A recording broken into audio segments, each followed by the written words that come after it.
Joining us, Mr. Dan Niles, founder and senior portfolio manager at the Satori Fund. Dan, welcome back. Give us the update on the way you're thinking about tech now that we've seen NVIDIA earnings. I mean, it really hasn't changed, Oliver. From our perspective, I think this year it's all about earnings and that driving stock prices. If you really think about the past 2 years, it's been more about the Fed. Back in 2022, the Fed was raising rates. The Magnificent Seven were down about 46%. Then last year, the Fed was obviously on hold, and at one point, people were thinking 7 rate cuts this year. And then the Magnificent Seven were up 111%. You look at this year, however, it's really come down to earnings, which has split the stocks. And so that's why we think we're calling them the Magnificent or the Fantastic Four, and we're kicking 3 out of that group. And if you look at the 4 that we really like, they're all the ones that have really done well on earnings. So you've obviously got the leader, NVIDIA, which is enabling AI. You've got Meta, which is using AI really well for content recommendations and ad monetization there. You've got Amazon, which is obviously the biggest cloud provider out there. And then finally, you've got Microsoft, which almost owns half of OpenAI, which owns ChatGPT. And those are all the names where the numbers actually went up. The 3 big laggards, Apple, numbers went down for the 5th quarter in a row. Last year, nobody cared. This year, the stock's down about 5%. Tesla, numbers went down again. They went down all last year. Nobody cared. The stock doubled last year. This year, it's down about 20%. And then Google, the numbers were kind of okay, but their highest profile businesses, which is YouTube, which is getting hurt by a lot of the streaming going on with Netflix ad-supported tiers, Disney, Amazon now launching their own one, and then things like ChatGPT hurting their search revenues. That one's been sort of flat this year. So that's the nice thing. Fundamentals are driving stock prices. It's not so much whatever the Fed's up to. The Alphabet exclusion from the Fantastic Four seems like that's kind of the most recent one, given that it was starting off this year pretty solid. Tesla's been downtrending for a long time now, and Apple's issues have been kind of sticky for several months. How much did Alphabet shoot itself in the foot with the Gemini project, trying to already catch up on AI and then becoming like the laughing stock of the internet? Well, Alphabet's the one that I want to get bullish on, because if you think about it, what do you need for AI? You need a lot of training data. Google's got 9 products with over 1 billion users each. They got more training data than anyone on the planet.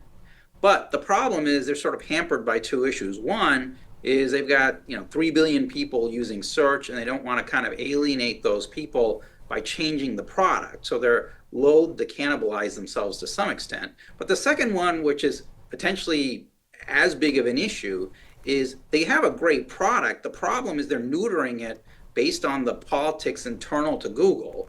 And so they're not really unleashing it and letting it out.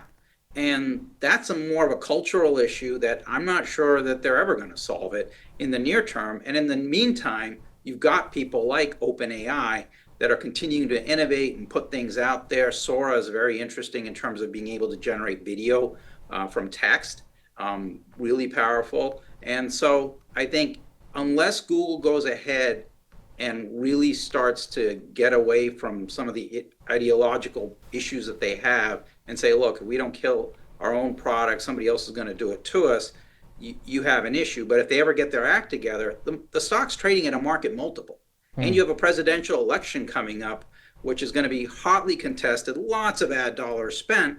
And so Google's the one that is most intriguing on both sides, in that they could really continue to shoot themselves, as you said, or they could really turn this around, and it's really up to them.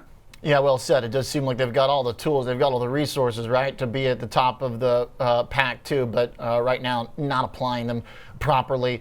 So looking at valuations broadly, obviously the market's frothed up a bit, but it's still below where we were in COVID in terms of valuations by just about every metric.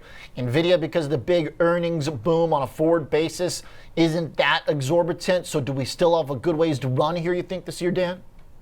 Well, I think there are 2 things. There's the multiple, and then there's the time element because I hear a lot of people saying, oh, we're in a bubble. And we're really not. If you look back at the tech bubble back in 2000 and the internet, Netscape Navigator came out, I think, December of '94, if I remember correctly, which is the first big web browser for those who don't remember.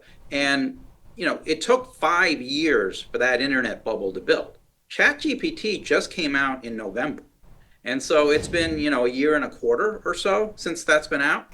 And so you haven't really had a chance for a big build out to occur that way. And then if you look at them from a multiple standpoint, Cisco at one point in March of 2000 was the most valuable company on the planet. But it was trading at about 138 times PE at its peak for 60% revenue growth. NVIDIA is growing revenues at 90%, and you can buy it at a 35 PE.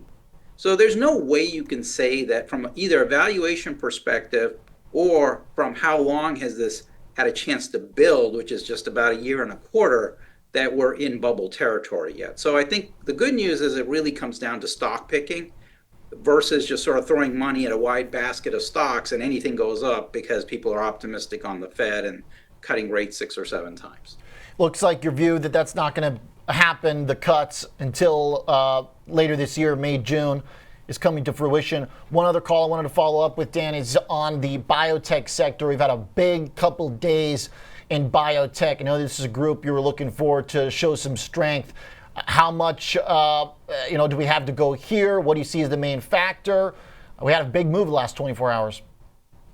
Yeah, I mean, good memory on your part, Oliver. Yes, the XBI was one of our top 5 picks entering this year, and sort of gets lost, obviously, with all the AI noise. But it's a sector that underperformed the last couple of years. In addition to that, we put it into our top 5 picks because you've also got the big healthcare companies. If you remember, in the fourth quarter of last year, you had almost half of all billion-dollar acquisitions occur in the fourth quarter of last year in terms of what happened during the year. So clearly valuations got to a level where, you and I may not know what these companies are worth, but I guarantee you the big pharmaceutical companies know what they're worth, and they were willing to step in, write some pretty massive checks.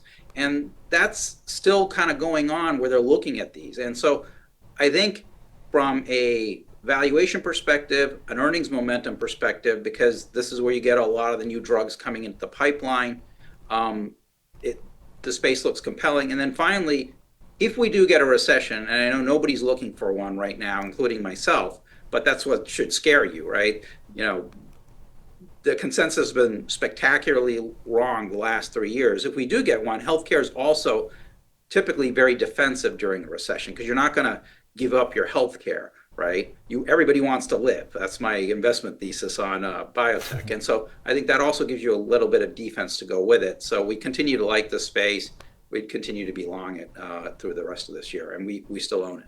All right, good stuff. Framework working pretty darn well here so far this year. Like the thinning of the Mag 7 into the Fantastic Four. Thanks for the catch-up, Dan.